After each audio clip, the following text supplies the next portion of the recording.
The house had been finished for 3 years before anyone ever slept in it.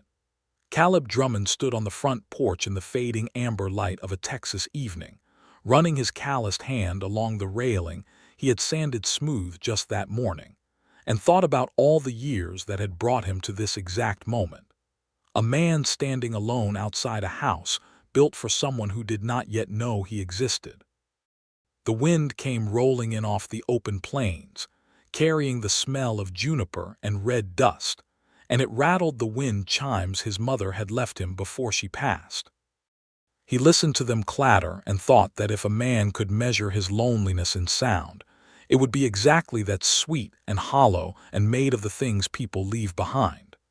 It was the spring of 1882, and Caleb Drummond was 29 years old, and the house behind him had taken him the better part of a decade to build.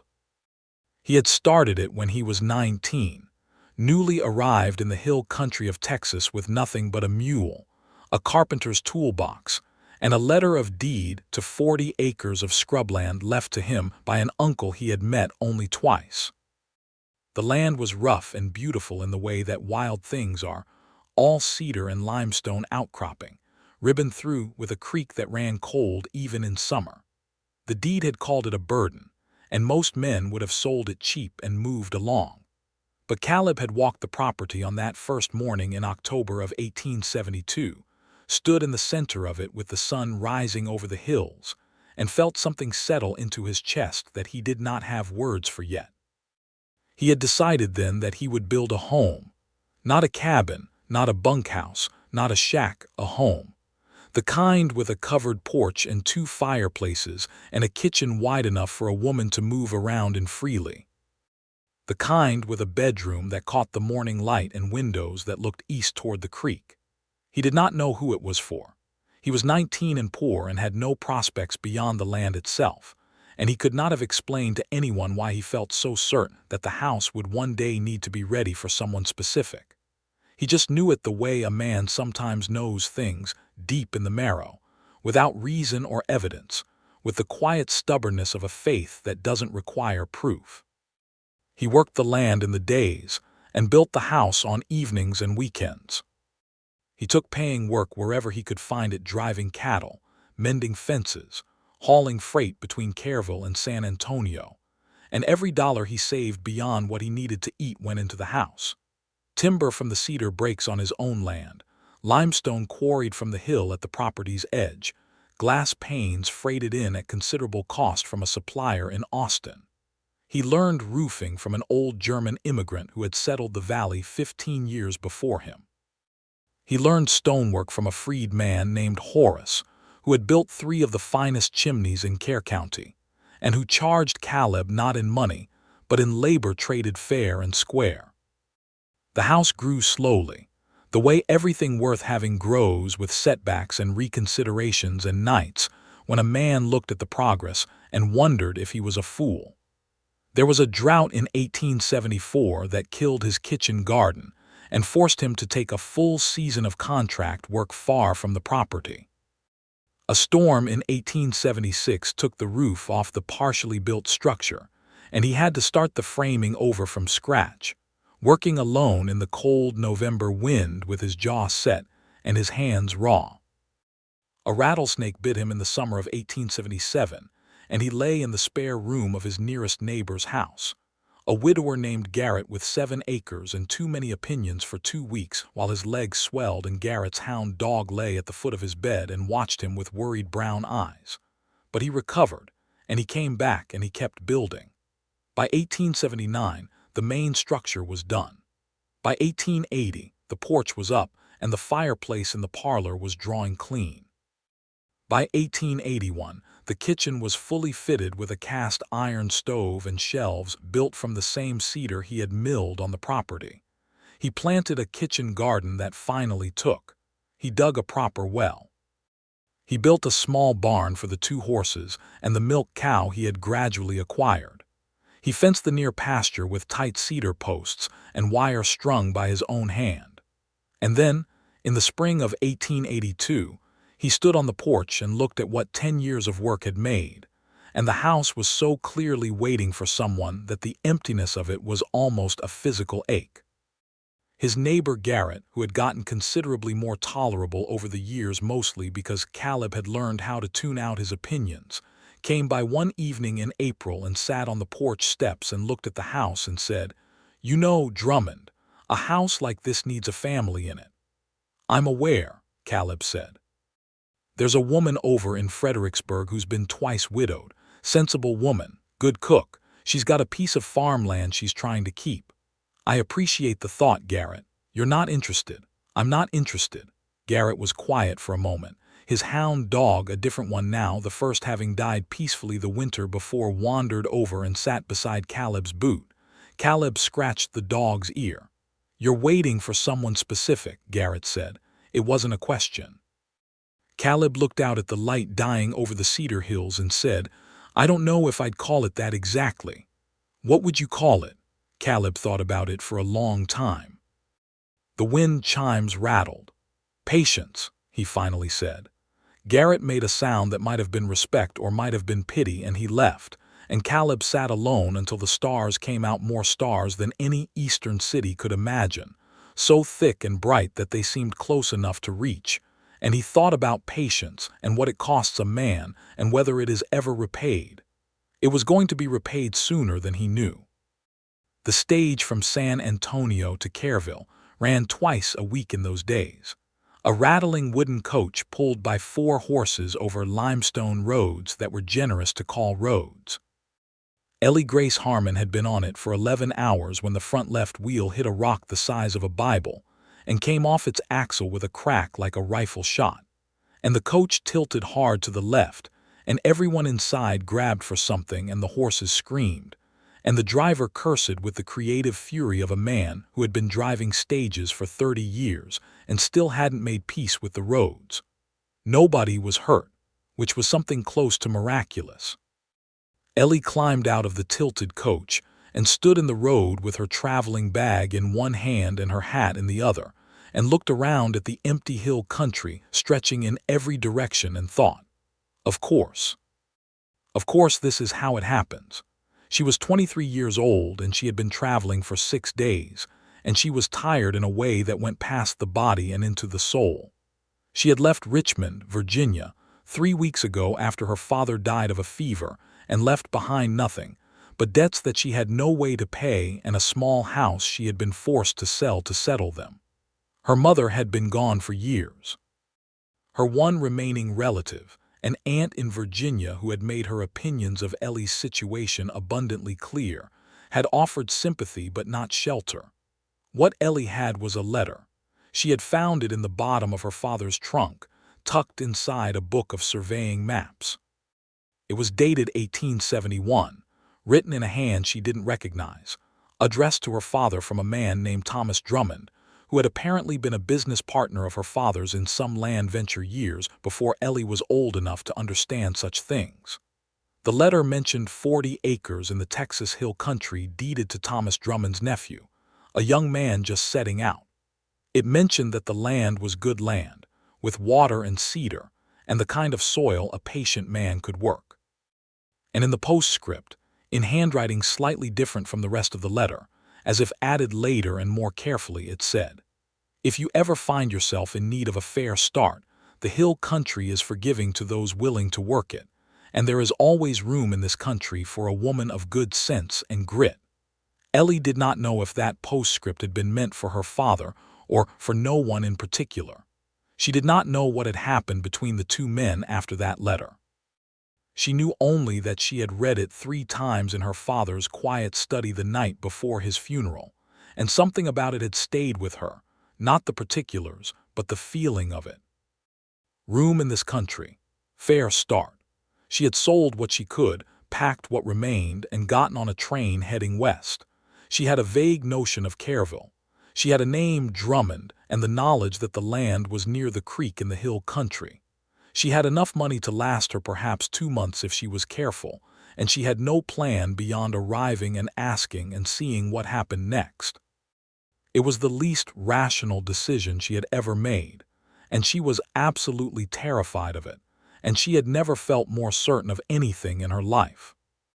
Which brought her to the middle of a hill country road, standing in the dust beside an overturned stage, with the sun dropping toward the cedar ridgeline and the driver informing the passengers that they would need to walk to the nearest settlement, which was approximately 4 miles east. 4 miles, said the only other woman passenger, a stout woman in black who had introduced herself on the coach as Mrs. Bauer and who had opinions about everything. 4 miles, the driver confirmed, not apologetically. I will not walk 4 miles in these shoes, Mrs. Bauer announced. Then you're welcome to sleep in the road, ma'am, the driver said, and began the process of unhitching the horses. Ellie looked at her bag, assessed the distance, assessed her shoes, practical lace-up boots, good for walking, and started walking. She had gone perhaps a mile when she heard hoofbeats behind her on the road, coming from the west at a steady trot.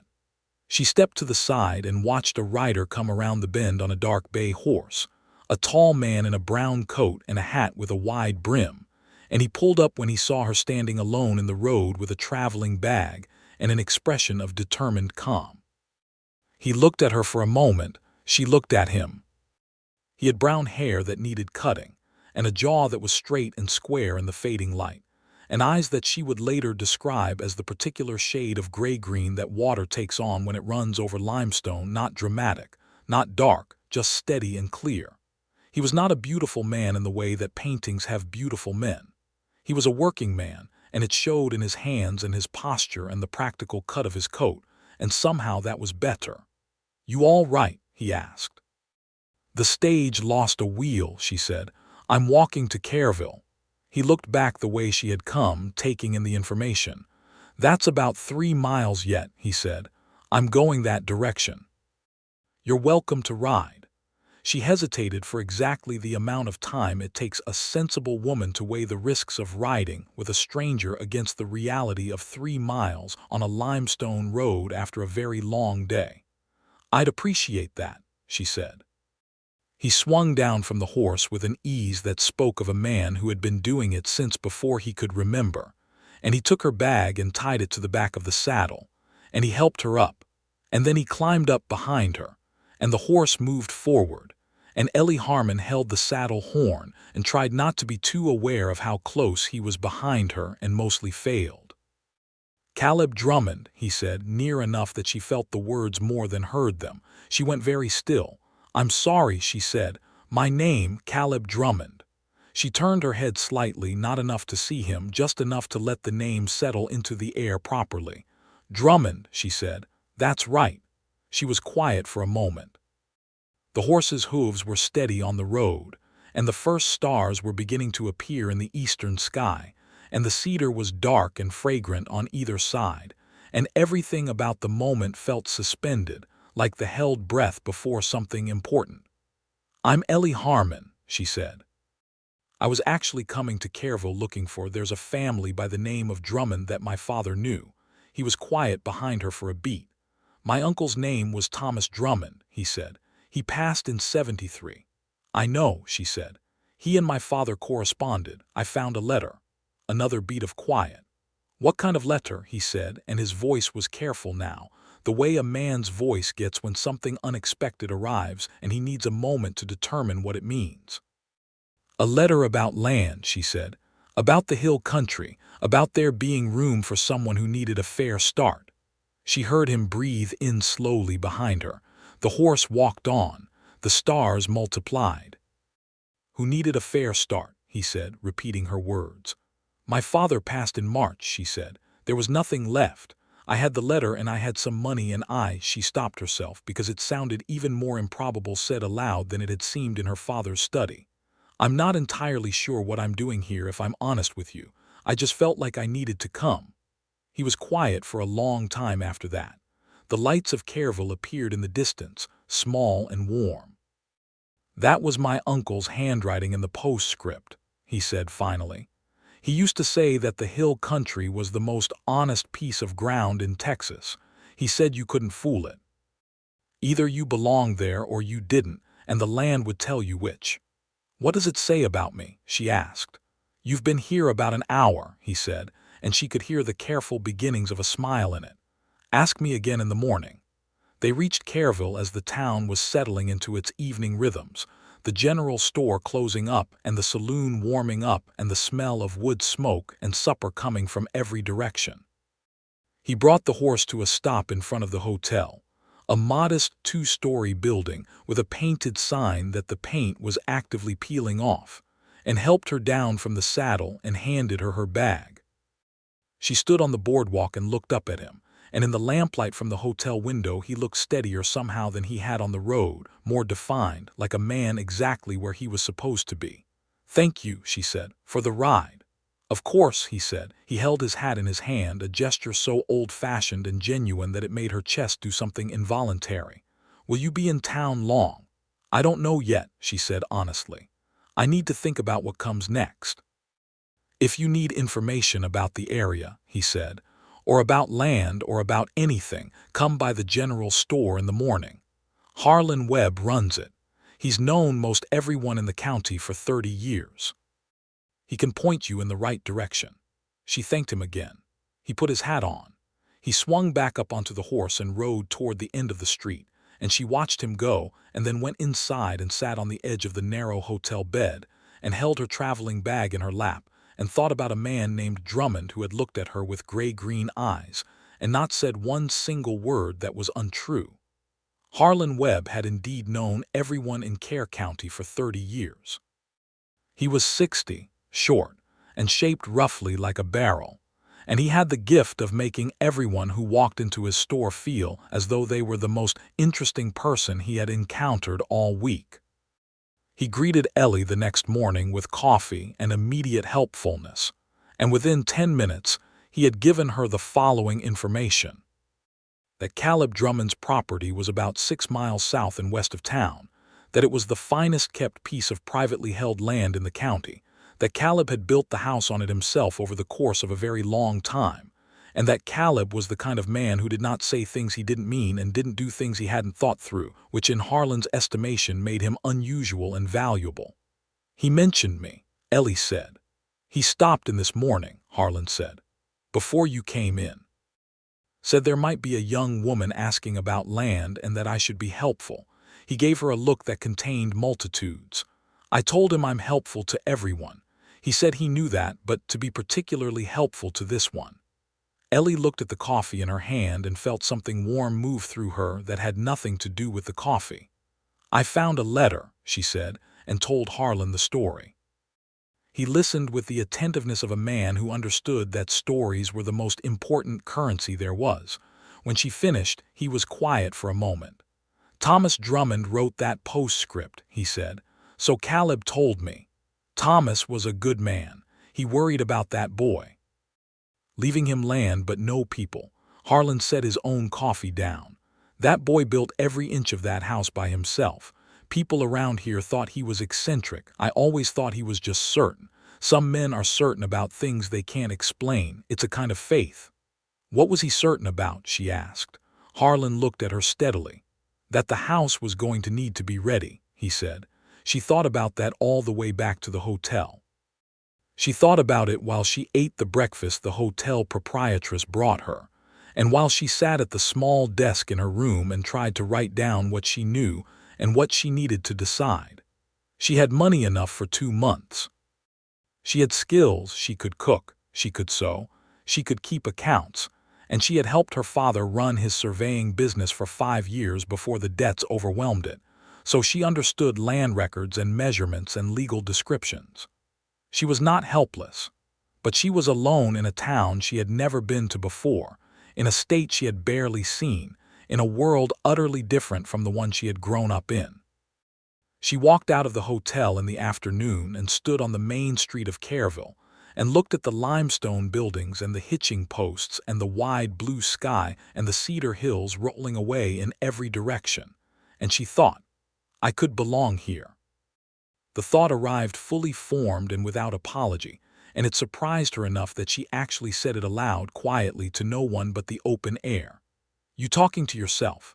said a voice nearby, and she turned and found Caleb Drummond leaning against the post of the general store, a length of rope coiled in one hand, watching her with an expression that was not quite a smile but was something better than neutral. "I was," she said without embarrassment. "It's a good habit out here," he said. "Closest neighbors usually half a mile." She walked over to him, and they stood side by side looking at the street, and there was nothing awkward about it, which was itself unusual enough to notice. "Harlan told me you built the house yourself," she said. "Mostly," he said. "Horace helped me with the chimneys. The Germans down the valley helped me figure out the root cellar, but mostly, yes." "Why?" she said. He turned to look at her, not in the way that meant he hadn't understood the question, but in the way that meant he was deciding how honest to be. "I needed something to be working toward," he said. "And I had this idea that if I built it right, if I built it the way it should be built, then what it was for would become clear eventually." She held his gaze for a moment. "And has it," she said, "become clear?" He looked at her for 3 full seconds, which is a very long time to look directly at someone. "Getting clearer," he said. She told herself the heat in her face was the afternoon sun. He offered to show her the property the following day, and she accepted with a composure she was working hard to maintain. They rode out in the morning, he on the bay horse, her on a gentle spotted mare he borrowed from Harlan's stable, and the 6 miles of hill country road between Careville and his property was so beautiful that she kept forgetting to hold a conversation, and just looked at everything with the uncomplicated pleasure of someone discovering something they had not known they were missing. The house was the end of a lane of live oak trees, and it sat on a rise of land above the creek with its porch facing south and its back turned to the cedar hill, and she saw it first from a distance of perhaps 300 yards, and something happened to her breathing. It was not large. It was not a grand house. But it had a quality of rightness about it, of being exactly what it was without apology or excess, and the porch with its 2 chairs and its wind chimes and its view of the creek, looked like something a person could live a whole life on. She stopped the mare without quite meaning to. He stopped beside her and said nothing, just let her look. "You built this," she said. "Started when I was 19, he said. 10 years, she said, doing the arithmetic without thinking. "About that," he said. She looked at it for a long time. The wind moved through the live oaks overhead, and the creek was a silver line in the middle distance, and the house sat there in the morning light looking exactly like home. "What did you tell people," she said, "when they asked who it was for?" He was quiet for a moment. "I told them I didn't know yet," he said. "Most of them thought I was foolish. Garrett, that's my neighbor," he stopped asking after a while. "He's accepted that I have notions." She turned to look at him. He was looking at the house, not at her, and she was glad for that because it meant she could look at him openly, at the way his profile was squared against the sky and at the quiet certainty in the set of his jaw. "I think I'd like to see inside," she said. He looked at her then, and something in his expression changed, not dramatically, not in any way that could be called performance. It shifted, like a lamp wick turned up just slightly, and more light came through. "I'd like to show you," he said. The inside of the house was as honest as the outside. The floors were cedar, worn smooth by years of his solitary boots, and the walls were limestone plaster painted the color of cream. The kitchen had a real cast iron stove and a window above the sink that looked directly out at the creek, and the shelves were built into the wall with careful hands, and there was a ceramic crock on the sideboard that held wooden spoons. The parlor had 2 fireplaces, one on the north wall and one on the east, and the furniture was plain and well-made, and in the window seat Ellie found a folded quilt in blue and white that he told her his mother had sewn. She passed, Ellie said, holding the quilt gently. 68, he said. Fever. My father had gone the winter before. He said it without self-pity, which somehow made it more affecting. I came out here in 72 with the deed and the toolbox. That quilt and a photograph were the only things I brought of theirs. She set the quilt down carefully and looked at him. I'm sorry, she said, and meant it fully. He nodded. It was a long time ago, he said. Although some griefs don't really go by time, they just go to a different room. She thought that was the most accurate thing she had heard anyone say about grief since her father died. and she had to look away from him for a moment because the sudden completeness of feeling understood was almost too much. The bedroom was at the end of the short hallway, and the morning light came through the east-facing window exactly as he had intended it to when he was 19 and planning. And Ellie stood in the doorway and looked at the simple iron bed frame and the braided rug and the window with its view of the hill and thought, someone was supposed to sleep here. She did not say that aloud.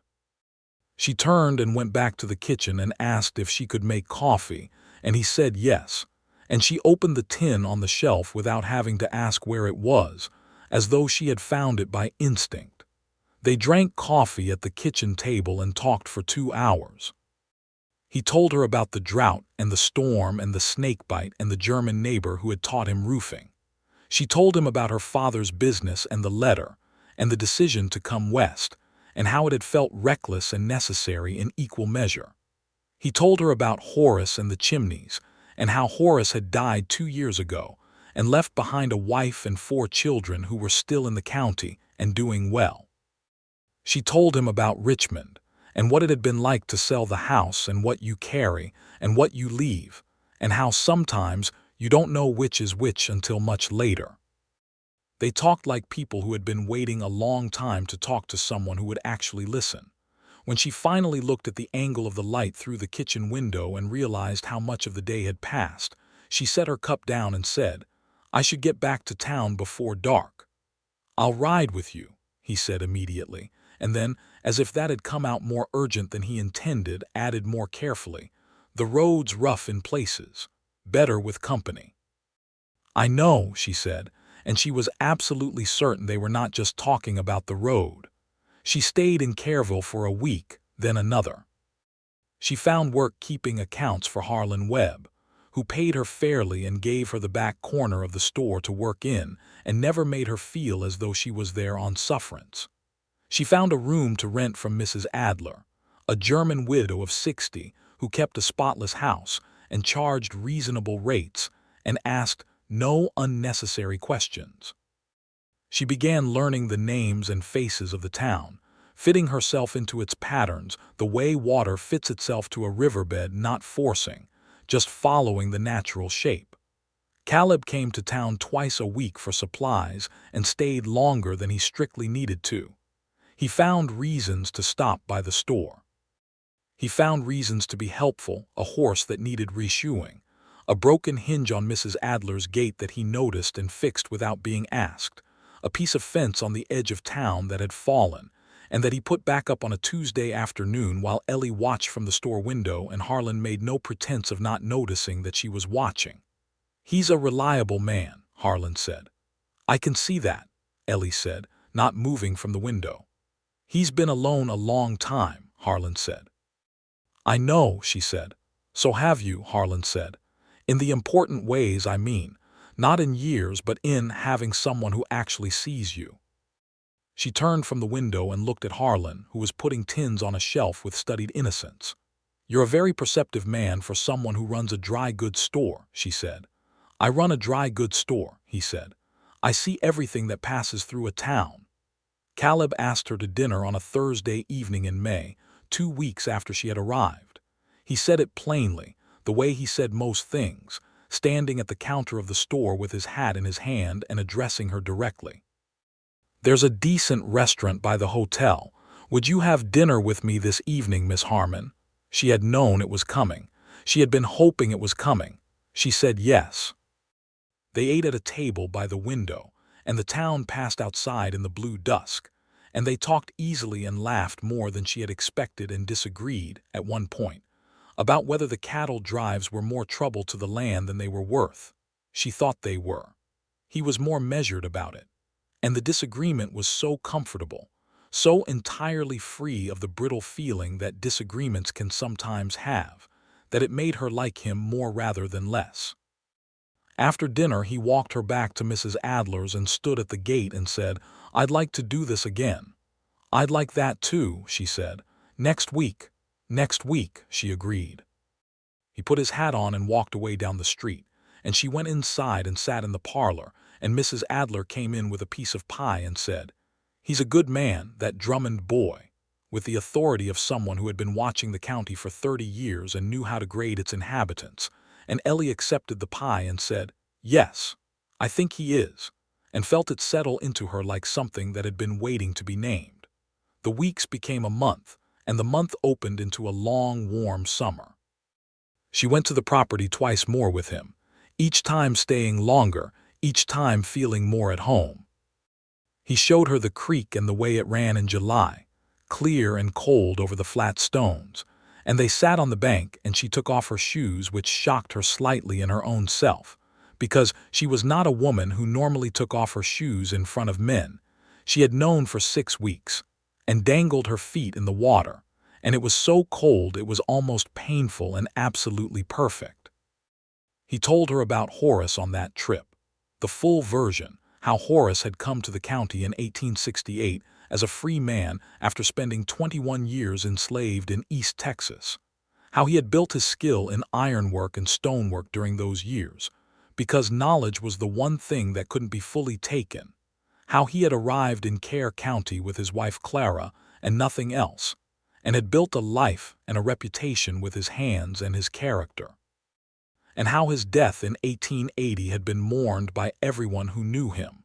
He was the first person who treated this project seriously, Caleb said. Everyone else thought it was an odd thing for a young man to be doing. Horace just looked at the site and asked me where I wanted the east chimney. He never asked why.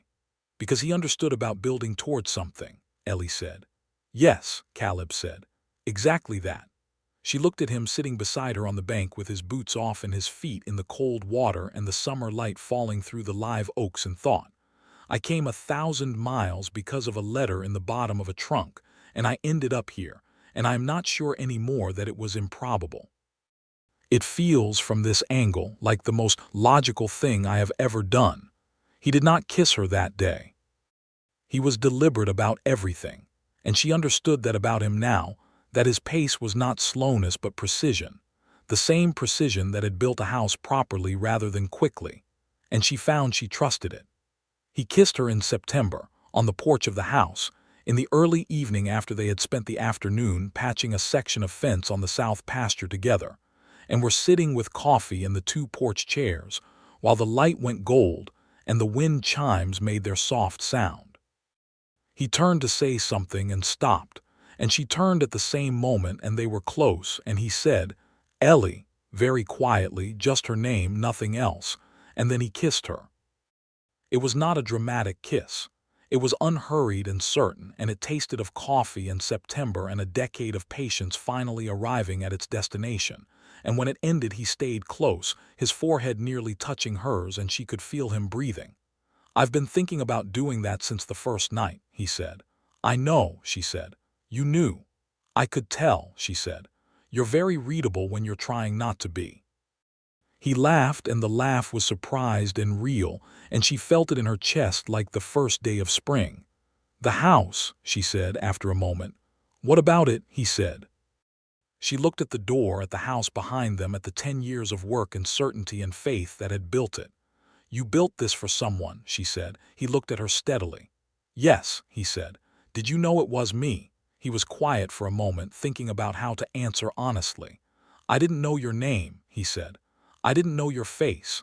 I didn't know where you were coming from or what had happened to bring you here. But I knew it was someone real, someone specific, someone who would come one day and for whom it would need to be right. He paused. When you got off that horse in Kerrville and stood in the road with your traveling bag and looked at the country around you like you already recognized it, I thought that might be her. And now, she said. Now I'm certain, he said. She looked at him for a long moment in the fading gold light, and then she took his hand, his calloused carpenter's hand, the hand that had built everything around them, and held it. I'm certain too, she said.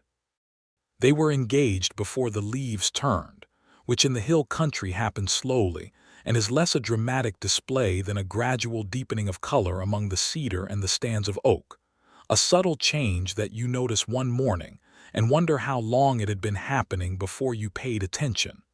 Which was, Ellie thought, not unlike falling in love with Caleb Drummond.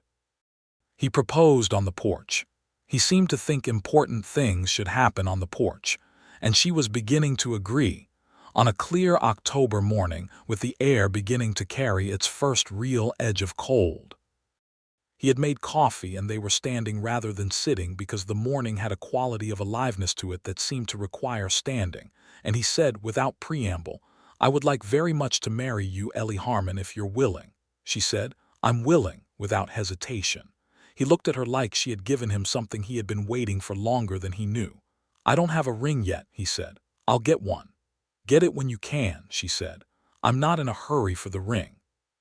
He got one from a jeweler in San Antonio the following week, a simple gold band with a small turquoise stone, because turquoise was the color of the Texas sky in the morning, and because he had learned from a Comanche trader at the Kerrville market that turquoise was stone, meant to bring safe paths to those who travel, and Ellie had traveled far enough that it seemed right. She wore it on her right hand until the wedding, the way women in those days sometimes did with engagement rings, and she looked at it often with an expression that was private and complete. Harlan Webb cried when they told him, which he denied immediately and strenuously, and which everyone in the store had clearly witnessed. Mrs. Adler brought out a bottle of wine she had been keeping for a significant occasion and poured 3 glasses and said, with the decisiveness of a woman who had seen a great deal of life and knew how to recognize its better moments, "Good, good. This is exactly right." Garrett, Caleb's neighbor and longtime skeptic, rode over the day after the news spread and stood in the yard and looked at the house and then at Caleb and said, "Well, you were right," which from Garrett constituted a significant emotional outpouring, and Caleb accepted it as such.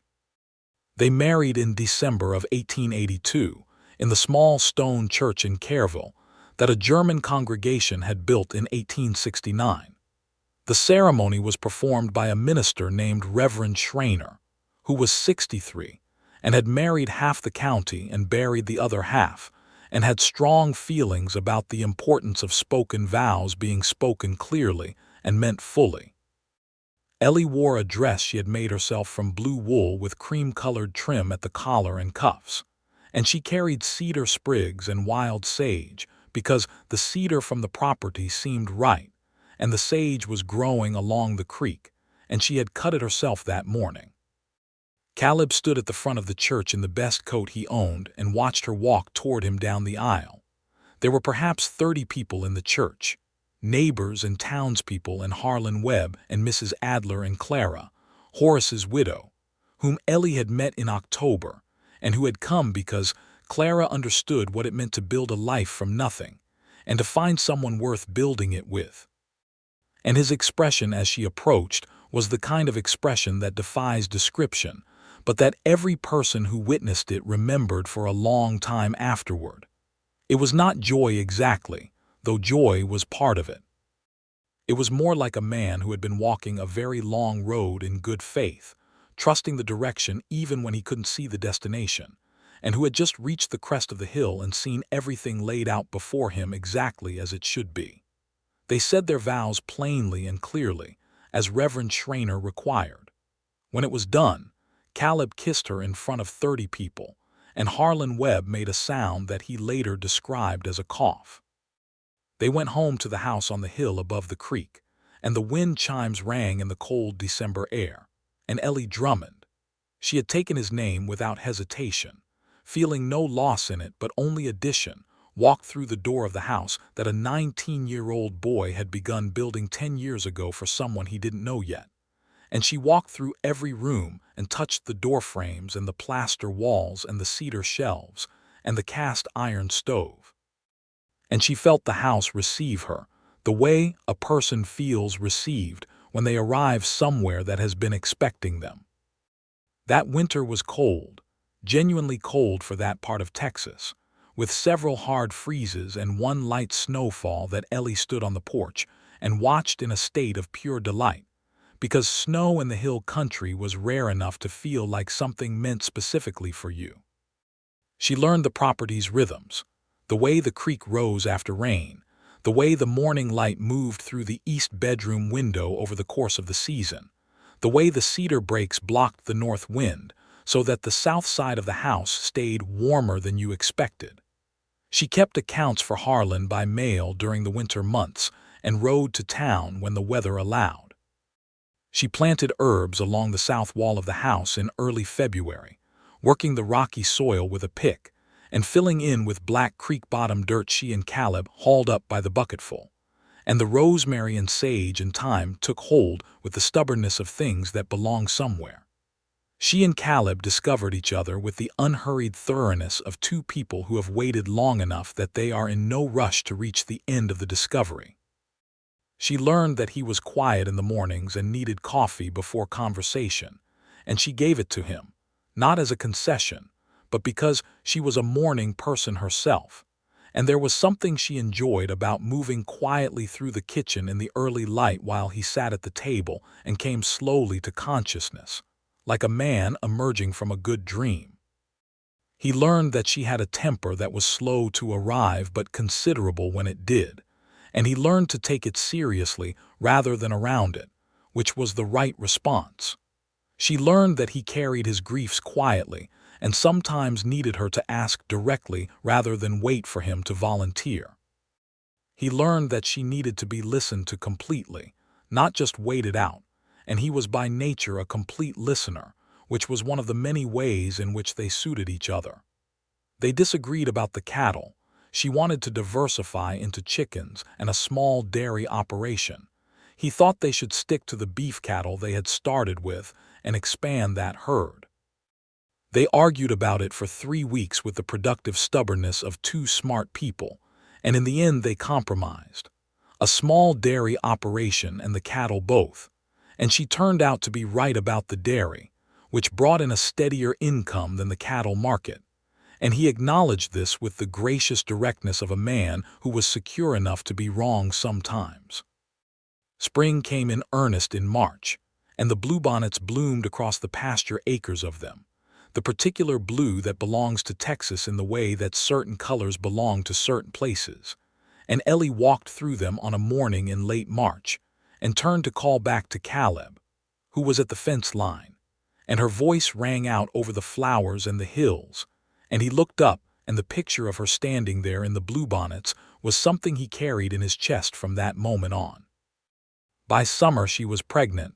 She knew before she told him. She kept it for a week, not out of fear but out of the private pleasure of knowing something so significant before it changed shape by being spoken. Then she told him at breakfast on a Tuesday morning in June, setting his coffee in front of him and sitting down across the table and saying simply, "We're going to have a child." He looked at her. He set down the coffee cup. He stood up from the table and he came around to her side, and he crouched down beside her chair and took both her hands in his and looked at her with that expression, the crest of the hill expression, the seeing everything laid out expression, and said, "Ellie," just her name. He had a habit of saying just her name when words would not suffice, and it always sufficed. "Are you happy?" she asked, though she could see that he was. "I don't know a word big enough for what I am," he said honestly. She leaned down and kissed his forehead and said, "Neither do I," and they stayed like that for a moment in the June morning kitchen while the creek shone outside the window and the herbs grew along the south wall, and the house settled quietly around them. The pregnancy was hard in the first months. She was sick in the mornings with a consistency that was both exhausting and predictable, and then it eased, and the summer moved forward with the slow heat of hill country summers, and she and Caleb fell into the particular rhythm of a couple preparing for something that cannot fully be prepared for. He built a cradle from cedar, working on it in the evenings after supper, sanding and fitting with the same care he had given every piece of the house. She sewed small garments and blankets. They cleared the second bedroom, which had been used as a storage room, and whitewashed the walls and hung a curtain in the window. Clara, Horace's widow, came to stay for 2 weeks in the late summer, and made herself so immediately useful and pleasant that Ellie could not imagine how she had managed without her. Clara was 41, a woman of extraordinary practical competence and dry humor, and she and Ellie developed a friendship in those 2 weeks that was going to last for the rest of their lives.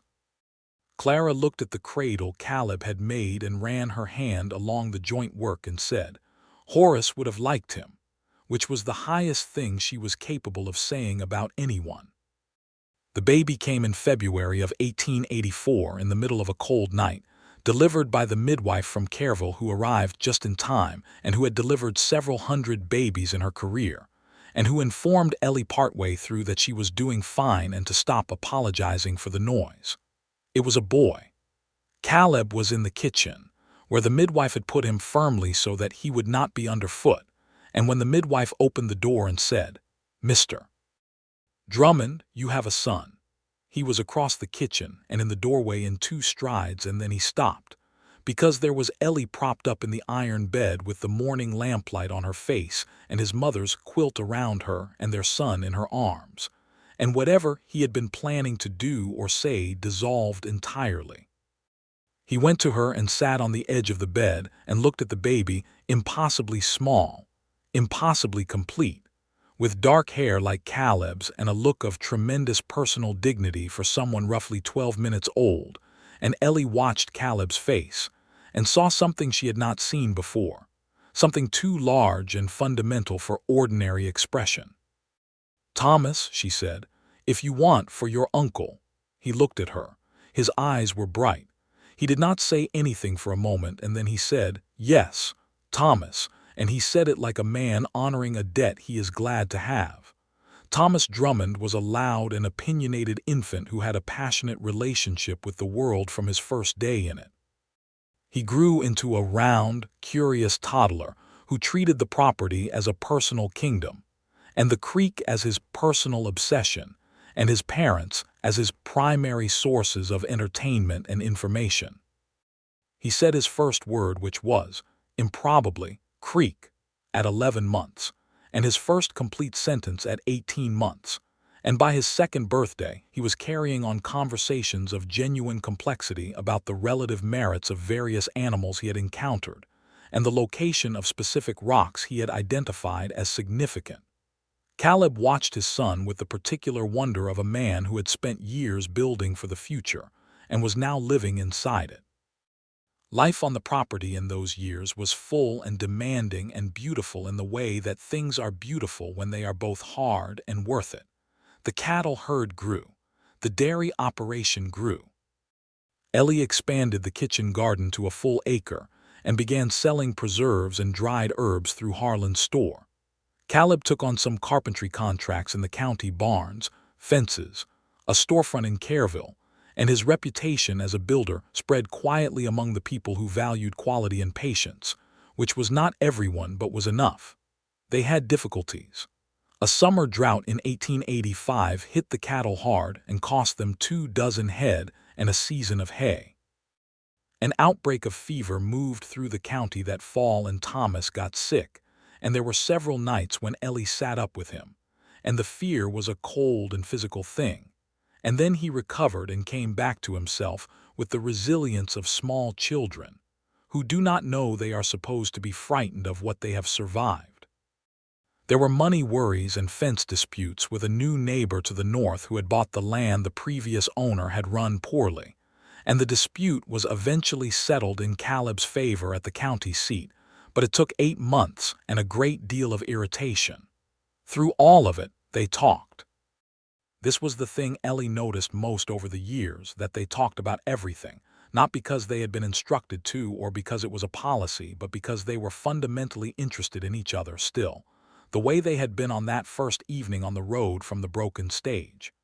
Caleb was still the person she most wanted to tell things to. She was still the person who made him feel fully heard. It didn't diminish. If anything, it deepened. He still said just her name sometimes. When words weren't enough, when something was too large or too important or too moving for a full sentence, she still found it the most adequate thing he could say. In the summer of 1886, Ellie sat down with Caleb on the porch one evening after Thomas was in bed and told him she was pregnant again. He smiled immediately, the whole face, and said, "When?" "January, I think," she said. "January," he repeated as if tasting it. He reached over and took her hand where it rested on the arm of her porch chair. "Are you feeling all right?" "Tired," she said, "but good tired." "There's a difference," he said. "Significant difference," she agreed.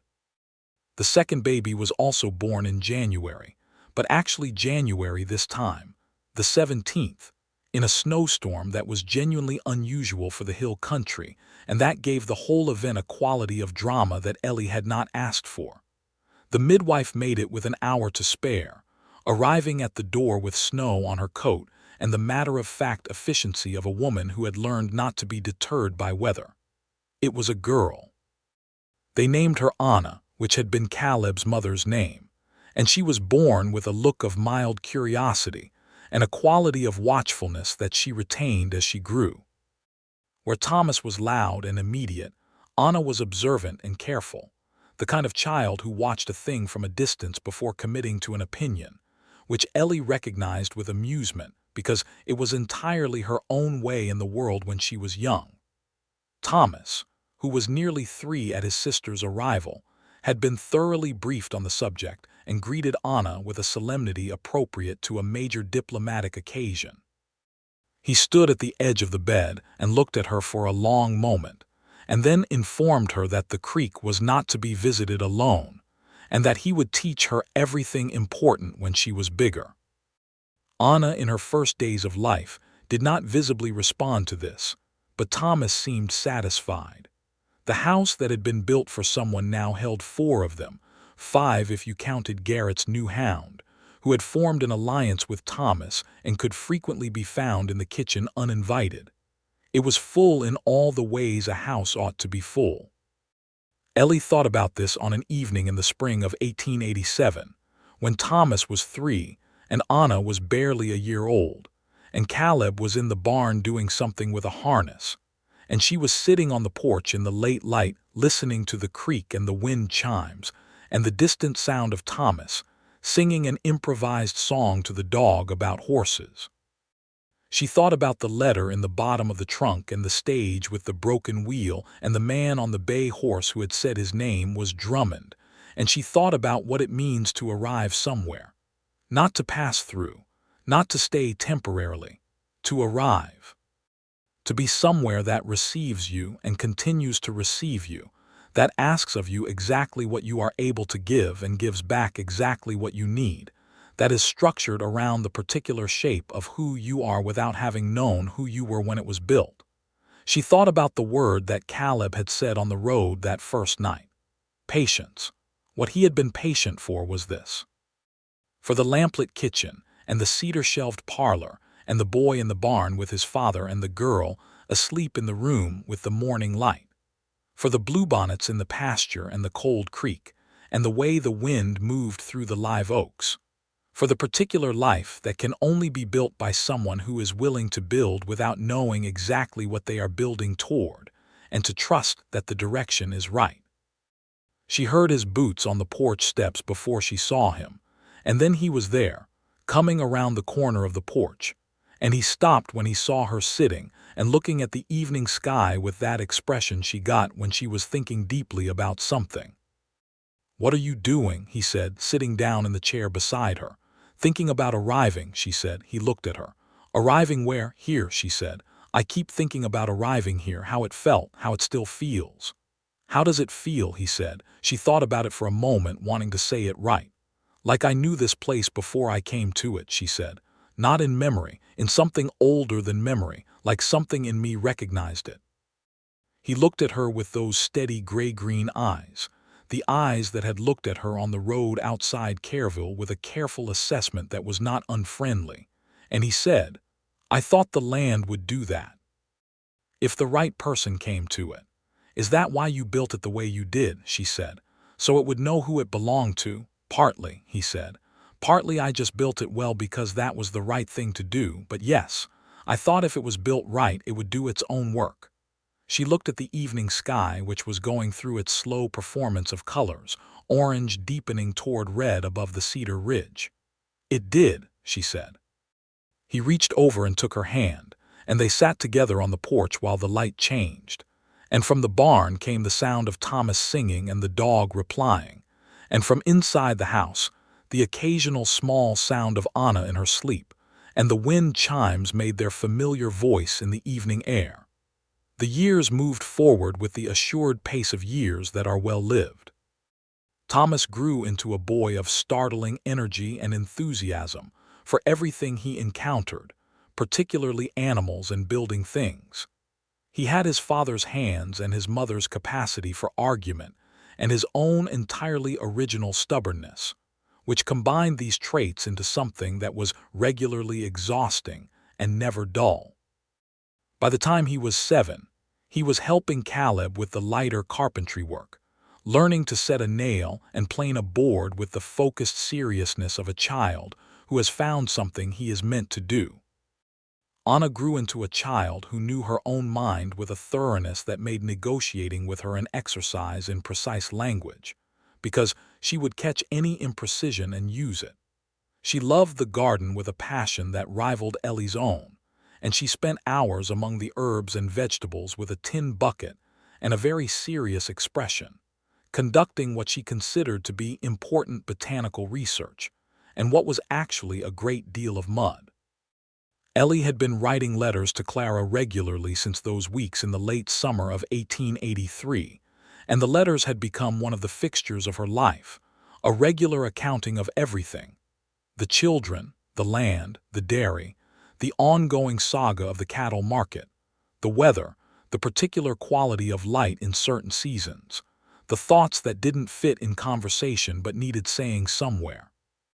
Clara's letters in return were brief and precise and full of the same dry humor, and they always said exactly what needed saying and nothing more, and Ellie treasured every one.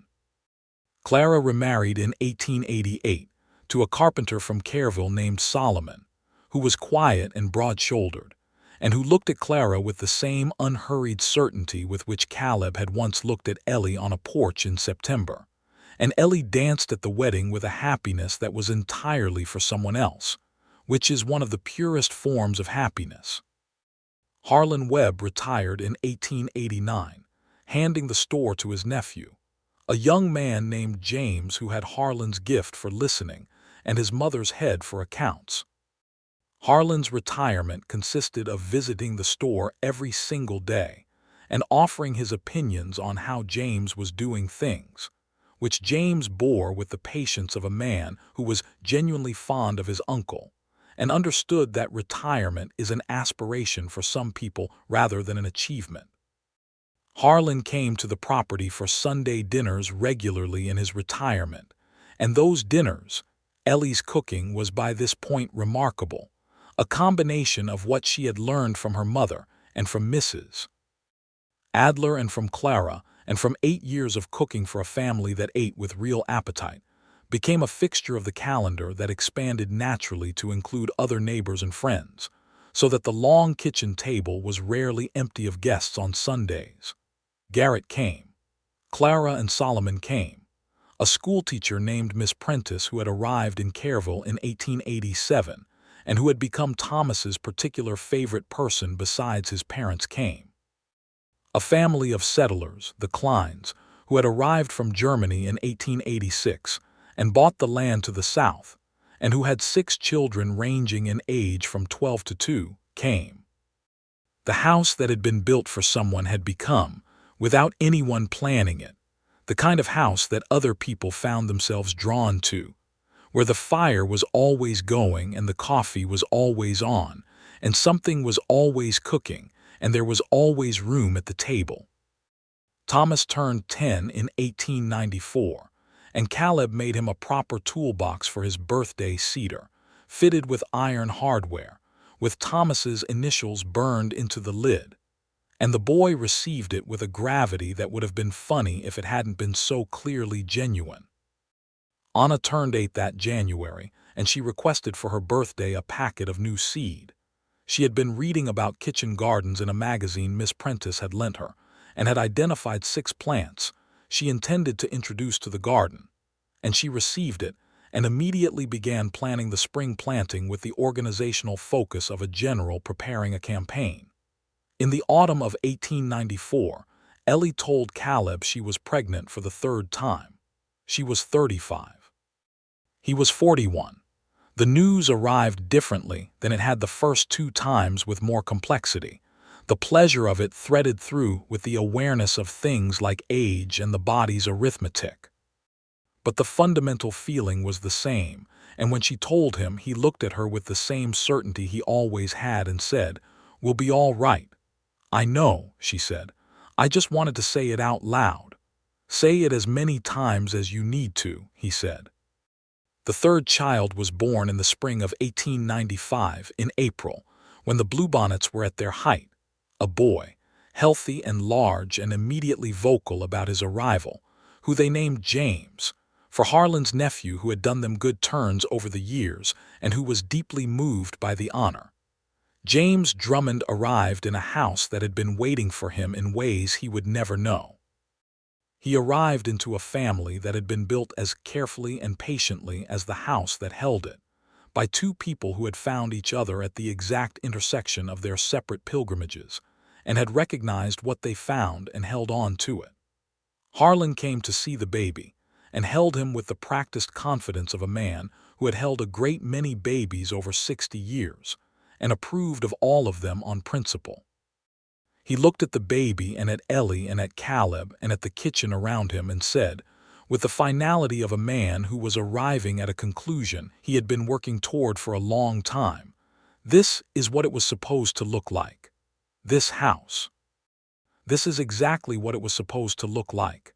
Ellie looked at Caleb across the kitchen. He looked back at her.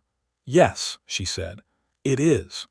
The years continued, generous and demanding in the balanced way of years that are spent on land you love with people you love. Thomas apprenticed formally to a builder in Careville at 16, riding the 6 miles each way each day with a horse his father had given him, and a toolbox his father had made him, and returning in the evenings full of the day's work and the pleasure of building things. He was good at it, better than good, with a natural feeling for structure and material that the builder in Careville told Caleb was the kind of thing you couldn't teach a person. You could only give them room to develop.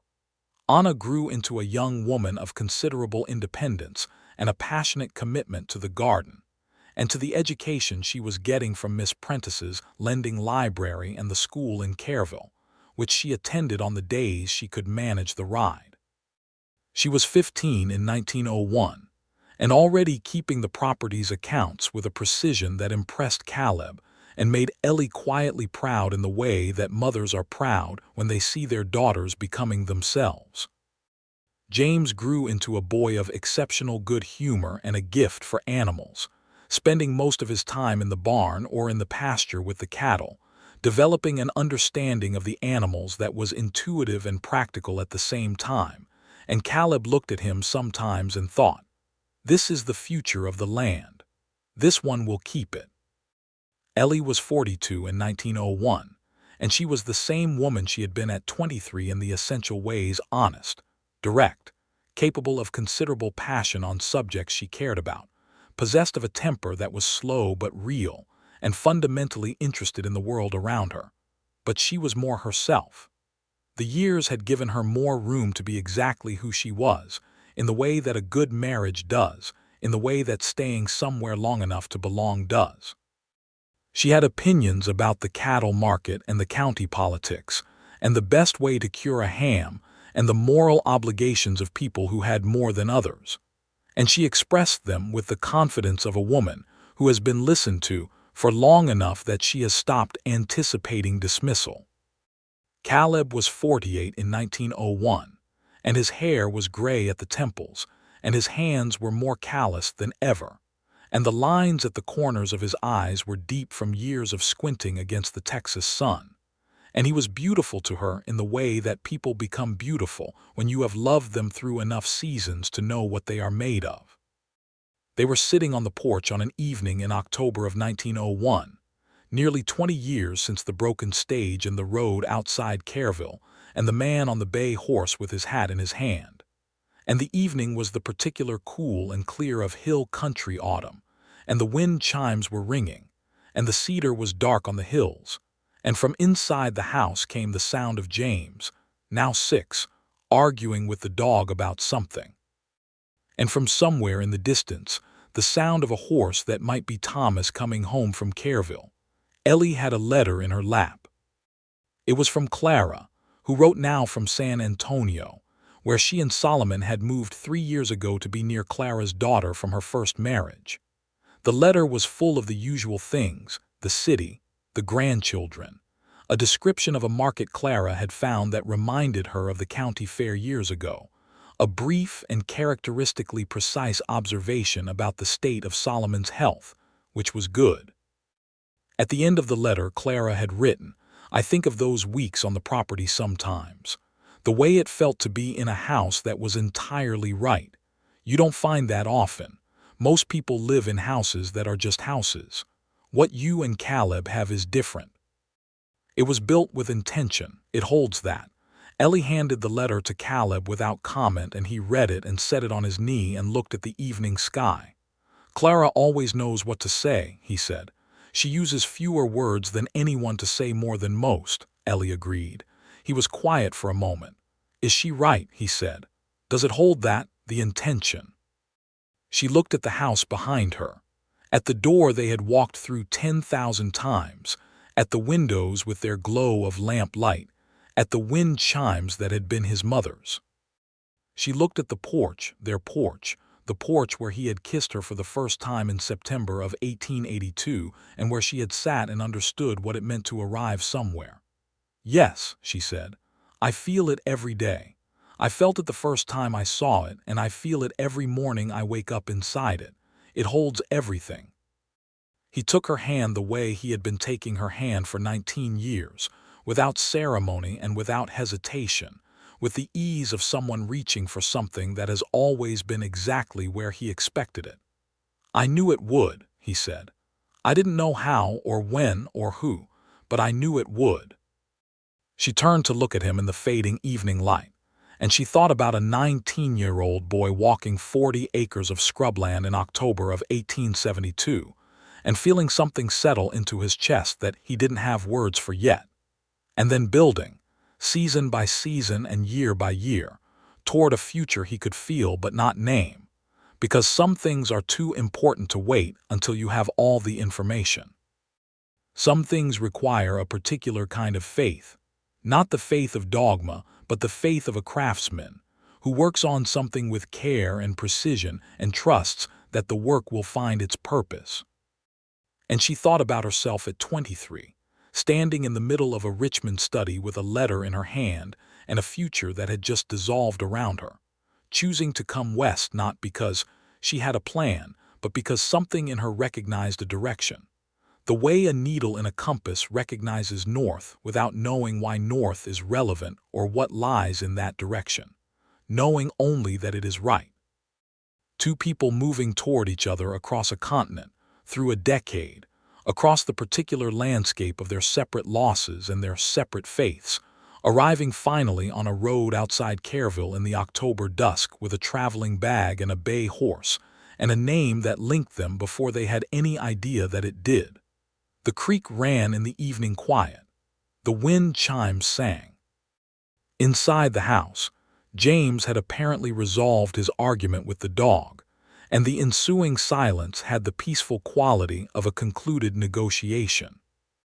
On the hill to the east, a lamp was moving Thomas, coming home down the lane of live oaks, the light of his lantern swaying with the horse's motion, regular and warm. "There's Thomas," Ellie said. "Home before dark," Caleb said. "Good." They watched the light come closer along the lane, moving through the live oaks, and the sound of the horse's hooves came up the hill ahead of the rider. And then Thomas was visible in the last of the day's light, 19 now, tall like his father, with his mother's directness in the set of his face, swinging down from the horse with the ease of someone who has been riding since he could walk. He saw them on the porch and raised a hand in greeting and led the horse toward the barn, and Caleb stood and said he would go help with the horse, and he paused in the doorway and looked back at Ellie still sitting in the porch chair with Clara's letter in her lap and the evening light on her face. "Ellie," he said, just her name. She smiled at him. "Go help Thomas," she said. He went, and she listened to his boots on the porch steps, and then the crunch of his footsteps on the ground, and she looked at the sky where the first stars were beginning to appear, and she felt the house solid and certain behind her, and she thought, "This is what it means to be exactly where you are supposed to be." The night came on, soft and blue and full of stars, the way hill country nights come on, gradually and then entirely. Ellie went inside and put more wood on the kitchen fire and started supper, and Thomas came in with hay still on his coat and washed his hands at the basin, and James materialized from wherever he had been and began immediately interrogating his brother about the day. And Caleb came in last, smelling of horse and cedar, and he stood in the kitchen doorway for a moment taking in his family and his house and his life. And then he crossed the kitchen and came to stand beside Ellie at the stove and said, quietly so only she heard, "Good day." "Good day," she agreed. He kissed her temple and went to set the table, and she stirred the pot and listened to her sons and the dog and the fire and the wind outside. And the house was warm and full of the smell of supper and wood smoke and the cedar of its own walls, and it was exactly what it had been built to be. It was exactly, precisely, completely home. Years later, when Thomas was grown and had built his own house 2 miles down the valley, built it well, the way his father had taught him, with attention to the things that matter and patience with the things that take time. And when Anna had gone to San Antonio to study and returned home to teach at the Careville School, having decided, with characteristic decisiveness, that she was going to be the teacher she had always wanted to have. And when James had taken over the management of the cattle and the dairy, with a natural authority that the animals responded to as though they had been waiting for him. When all of this was settled, and the family had taken the shape it was going to take, Caleb and Ellie sat on the porch on a summer evening that was no different from 1,000 summer evenings they had sat there before, and the wind chimes rang in the still warm air, and the creek caught the last light of the sun, and the cedar hills were dark and familiar and utterly permanent looking against the sky.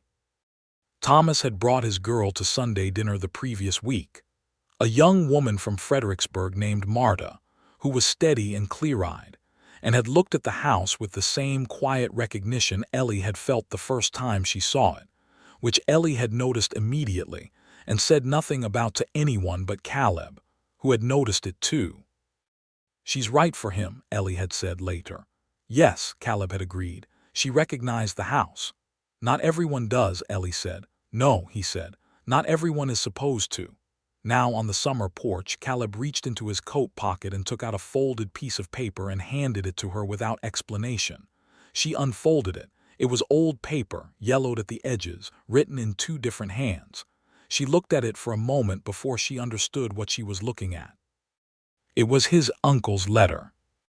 Thomas Drummond's letter to her father. The original, not the copy she had found in her father's trunk, but the actual letter. The one written in Careville in 1871, which must have been a copy of something Caleb's uncle had in his own papers. And there at the bottom, in the slightly different hand of the postscript, "If you ever find yourself in need of a fair start, the hill country is forgiving to those willing to work it, and there is always room in this country for a woman of good sense and grit." She held it for a long time in the summer evening. "Where did this come from?" she said. "My uncle's papers," Caleb said. "I found them when I was clearing out some things in the barn last week. There was a box I hadn't opened in years. That was in it." She looked at the handwriting. She thought about 1871, when this had been written, when she was 13 years old and living in Richmond, and had no idea that a man named Thomas Drummond was writing a letter that contained a postscript meant, in some sense that could never be fully explained for her. "He wrote this 11 years before I arrived," she said. "Yes," Caleb said. "Do you think he knew?" Caleb was quiet for a moment. "I think he was a man who paid attention to what he knew to be true and wrote it down honestly," he said. "Whether he knew specifically, I don't think it matters. He wrote it and it existed and you found it when you needed it and it brought you here." She folded the letter carefully and held it. "It brought me here," she said. "And the house was ready," he said. She looked at him. He was looking at the creek, at the evening light on the water, at the property that had been his life's work before it became their life together, and his profile was the same profile she had seen on that first evening on the road in October of 1882, steady and honest against the sky, belonging entirely to itself and to this place.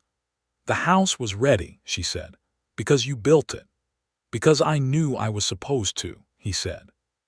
She reached out and took his hand, and they held on to each other in the evening warmth while the creek ran and the wind chimes rang, and the stars came out one by one over the cedar hills, enormous and unhurried, the way stars appear in the Texas sky, as though they have nowhere else to be and neither do you, and this is exactly what was always meant to happen. She had come 1,000 miles because of a letter. He had spent a decade building a home because something told him to. Between those two acts of faith, without either of them knowing the other existed, they had found exactly what they were looking for, in exactly the place that had been waiting for them, in exactly the moment that had been prepared for them by the quiet and patient and absolute certainty of work done right and time used well. The supper bell would ring in a few minutes. Anna had taken over the cooking this evening, and Anna cooked the way she did everything, with complete commitment and no unnecessary gestures, and James would come in from the pasture, and the kitchen table would fill up, and the house would be loud and warm and entirely itself. But for now, just for this moment, it was the two of them on the porch in the summer evening, the way it had begun, and the wind chimes sang, and the creek ran, and the house that had been waiting for 19 years was so full of everything it had been built for that the walls seemed to breathe with it. And Ellie Drummond held her husband's hand and understood, finally and completely, and without any remaining uncertainty, that arriving somewhere is not always a single moment. Sometimes it is a process that takes years to complete itself, that happens in increments so small you don't see them from the inside, that is only fully visible when you look back from the porch on a summer evening and see the whole shape of it laid out, clear and inevitable and beautiful. She had arrived. She had been arriving every day for 19 years. And the home that had been built for her received her still, exactly as it always had, as though it had known her before she came, as though it had been holding her shape in its walls and its windows and its cedar floors and its wind chimes and its porch, keeping it safe and ready, waiting with the patient and absolute certainty of something built by a man who knew that if he built it right, she would come. She had come. She was here. It was everything.